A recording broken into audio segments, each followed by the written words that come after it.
adalah bahwa manusia ini menurut Allah diciptakan dari seekor yang mirip lintah, kata alak. Nah, kata alak atau seekor yang mirip lintah ini menarik ya. Ketika Al-Quran diturunkan 1400 tahun yang lalu di padang gurun yang belum dijamah sekali oleh ilmu pengetahuan, sudah bicara tentang gimana sih proses embriologi di dalam rahim manusia. Tidak mungkin Nabi Muhammad ini mengetahui bahwa manusia di dalam rahimnya ini seperti seekor yang mirip lintah, karena dia nabi yang ummi. Nah, terus di abad kontemporer ini ada seorang profesor yang bernama Profesor Dr. Keith Moore, seorang ahli embriologi, melakukan sebuah penelitian dan hipotesis di mana dia ketika meneliti sesuatu dengan fair, meneliti proses embriologi di dalam janin manusia, ternyata apa yang ada di dalam kandungan janin atau embrionya itu seperti seekor yang mirip lintah. Ketika Profesor Dr. Keith Moore menemukan sebuah penelitian itu, lalu ada seorang Muslim menyodorkan ayat Al-Quran, yakni wahyu pertama yang diterima Nabi Shallallahu Alaihi Wasallam, yang dimana 1400 tahun yang lalu sudah membicarakan tentang sains modern. Profesor Dr. Keith Moore takjub. Karena apa? Ini tidak mungkin berasal dari Tuhan.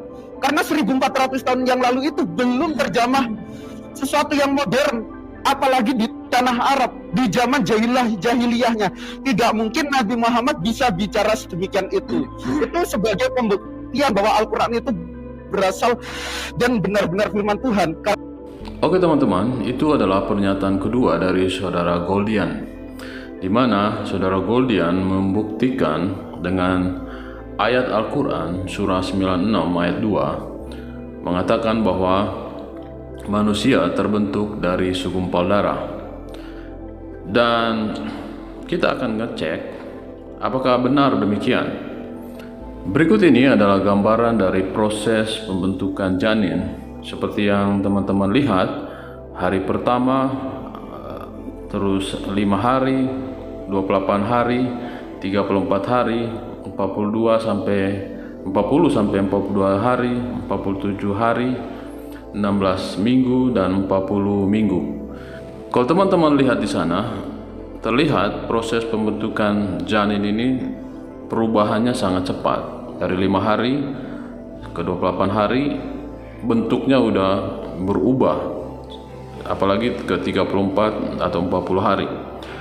Mari kita tanyakan Nabi dari saudara Goldian ini.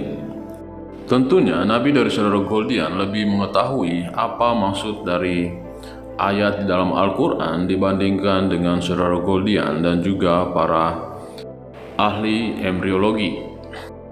Mari kita lihat pembentukan janin menurut Nabi dari saudara Goldian.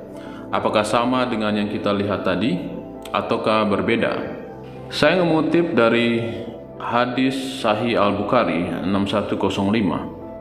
Di sana dikatakan Rasulullah bersabda, "Sungguh salah seorang di antara kalian dihimpun dalam perut ibunya selama 40 hari, kemudian menjadi segumpal darah, juga seperti itu.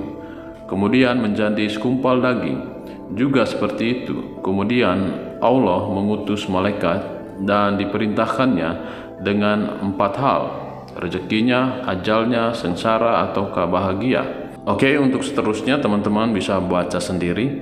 Tetapi poin yang kita mau ambil di dalam hadis ini, Nabi dari saudara Goldian mengatakan, sebelum menjadi segumpal darah, sperma dan sel telur berada di dalam rahim selama 40 hari. Dan setelah itu menjadi segumpal darah. Dan segumpal darah ini pun membutuhkan 40 hari lagi untuk menjadi segumpal daging. Untuk lebih jelasnya, kita buka lagi hadis yang lain yang membicarakan hal yang sama. Kali ini dari hadis Abu Daud 4085. Di sana dikatakan Rasulullah bersabda, "Sesungguhnya penciptaan salah seorang dari kalian terhimpun dalam perut ibunya selama 40 hari. Kemudian menjadi segumpal darah selama waktu itu juga, dalam kurung selama 40 hari juga. Kemudian menjadi segumpal daging selama waktu itu juga. Kemudian diutuslah seorang malaikat dan diperintahkan untuk mencatat 4 perkara. Teman-teman bisa baca selanjutnya. Jadi kembali kita melihat bahwa proses pembentukan janin di dalam hadis ini dan juga hadis sebelumnya sangat berbeda dengan gambar yang kita lihat. Kalau kita bandingkan dengan gambar ini, 40-42 hari udah terbentuk janin tersebut. Sudah kelihatan jarinya, kepalanya. Dibandingkan dengan pernyataan dari hadis tadi, 40 hari sperma masih ada di dalam rahim sang ibu, dan 40 hari kemudian baru berubah menjadi segumpal darah, dan 40 hari kemudian baru berubah lagi menjadi segumpal daging. Kalau kita lihat dari gambar ini, 47 hari saja sudah terlihat bentuk dari janin tersebut. Dan lagi pula, sperma tidak bisa bertahan sampai 40 hari. Menurut ilmu pengetahuan, sperma hanya bisa bertahan maksimal sampai dengan 5 hari. Jika kita membaca di surah yang lain, surat Al-Tariq ayat 5-7, mungkin kita akan bertanya apakah ayat ini sesuai dengan ilmu pengetahuan. Di sana dikatakan, hendaklah manusia memperhatikan dari apa dia diciptakan. Dia diciptakan dari air mani yang memancar, yang keluar dari antara tulang subli, punggung, dan tulang dada. Pertanyaan kita adalah, apakah benar sesuai ilmu pengetahuan air mani itu keluar dari tulang punggung dan tulang dada? Saya pikir Profesor Kate Moore jika mendengar ayat ini pasti akan garuk-garuk kepala. Mari kita pindah ke ayat yang lain, yaitu surat Al-Mu'minun ayat 13. Kemudian kami menjadikan air mani di dalam tempat yang kukuh dalam kurung rahim. Jadi dari ayat ini kita bisa melihat air mani yang keluar dari tulang punggung pada ayat sebelumnya masuk ke dalam rahim. Lalu kita pindah ke ayat selanjutnya. Kemudian air mani itu kami jadikan sesuatu yang menggantung dalam kurung darah. Lalu sesuatu yang menggantung itu kami jadikan segumpal daging. Lalu segumpal daging itu kami jadikan tulang belulang. Lalu tulang belulang itu kami bungkus dengan daging. Kemudian kami menjadikannya makhluk yang berbentuk lain. Maha suci Allah sebagai baik pencipta.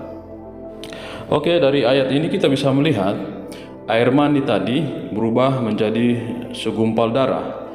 Dan dalam ayat ini tidak pernah diceritakan tentang sel telur, cuma air mani. Dan juga kita bandingkan dengan hadis sebelumnya yang kita baca, jarak antara air mani dengan segumpal darah itu 40 hari. Dan segumpal darah menjadi segumpal daging membutuhkan 40 hari. Dan hal ini justru sangat bertentangan dengan ilmu pengetahuan yang kita pelajari.